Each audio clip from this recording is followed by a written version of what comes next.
Let's go down to Lincoln, Nebraska. We've got the Nebraska Cornhuskers. This will be what, year 3, year 4 of the Matt Rhule era in Lincoln. I think it's tough to judge his entire tenure at Nebraska so far as a failure. I think they've showed improvement. It's been baby steps, but they did get back to bowl eligibility, I believe. Yeah, they've gone 7-6 the last 2 seasons. So they hadn't been to a bowl game in what, like 10 years or something, prior to Matt Rhule getting there. So they are moving in the right direction. I think Dylan Raiola leaving and then kind of taking his attitude and antics somewhere else might be actually a positive for this program. I know he was a talented kid. He's going to go sit behind Dante Moore at Oregon for a season and then probably take the reins next year with Lanning. But they have Anthony Colandrea. Now he'll be first team quarterback. Showed some promise last year. He's played in 33 games, has 31 starts under his belt at UNLV. Definitely kind of a dynamic dual threat type of quarterback. And I think you look at Nebraska and what they have coming back. Phil Steele has them as the 8th most returning production, 2nd in the Big Ten. So a lot of pieces from a bowl team, a 7-6 team that are coming back, another year in the program, another year of development. So there's reasons when I look at this Nebraska team, I think there's reasons to be both optimistic and pessimistic about it, but I'm really interested to hear what you guys think. Marsh, I don't think I've come to you first in a while. What do you got on the Cornhuskers? Yeah, listen, I've never been a Matt Rhule guy. Matt Rhule strikes me as a guy who literally farts in his bed and pulls the cover over his head just to sniff his own freaking brand. I don't think he has done anything to prove all the shit that he has talked over the years.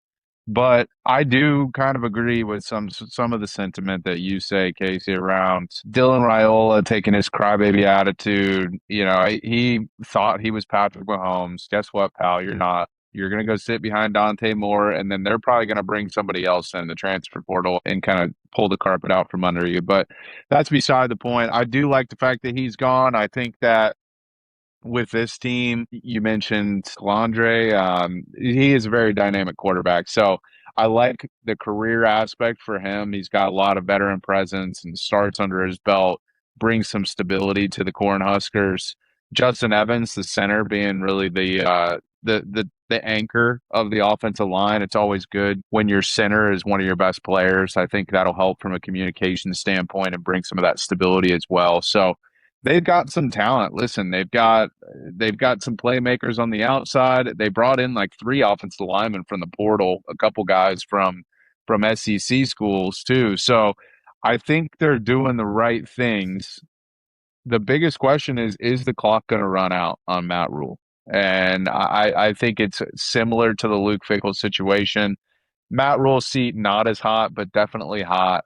I think there needs to be some production here past that 7-win mark to really kind of cool things off a little bit. I don't know that he gets fired per se, but his seat gets a hell of a lot hotter if they're not winning 7 or more games this season. Yeah, so Nebraska's over-under is 6.5, and I'm looking at their schedule right now.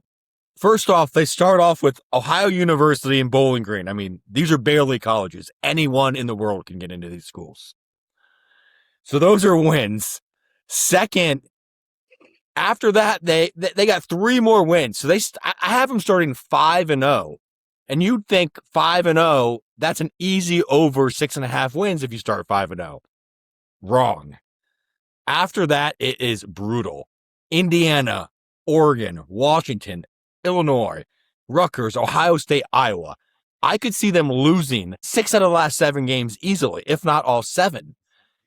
So I think this might be Matt Rhule's last year. I do like him, but I just think he might not be the guy to get it turned around at Nebraska. I feel like they are just going to keep reaching for that guy to turn it around at Nebraska because they have such high expectations there. They want to get it back to where they once were, and I just do not think they are going to get there anytime soon. I actually think that's a great point, Ryan. I did not really notice that piece of the schedule. All their wins are up front, and that is a gauntlet toward the end. So I think Iowa and Rutgers are really probably the only winnable games. Maybe Illinois. We'll talk about them in a second, but I doubt that, honestly. So, yeah, if you frame it that way, where you go on a skid of that nature after starting out a possible 4-1, 5-0, the seat is no longer hot. That's an absolute can, and Matt Rhule is going to be looking for a job. Yeah, I mean, that would be a similar trajectory to what they did last year. They started off 5-1 with their only loss being a 3-point loss at home to Michigan. They don't play Michigan this year, but Ryan just went over it. I mean, I think if they start 5-0, that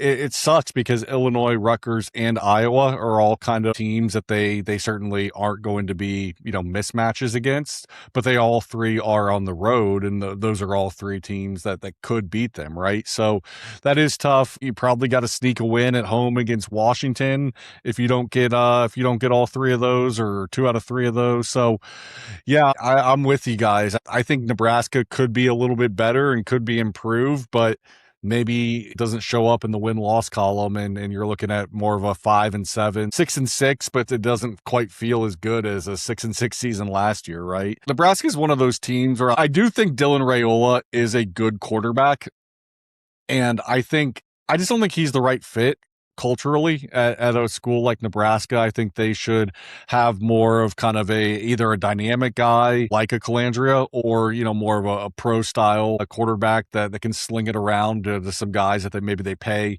out of the portal or out of, high school recruits that they develop. But yeah, I'm not a Raiola hater in terms of what his abilities are on the field. I do think that he's kind of a jackass off the field, and his personality just not a good fit for Lincoln, Nebraska.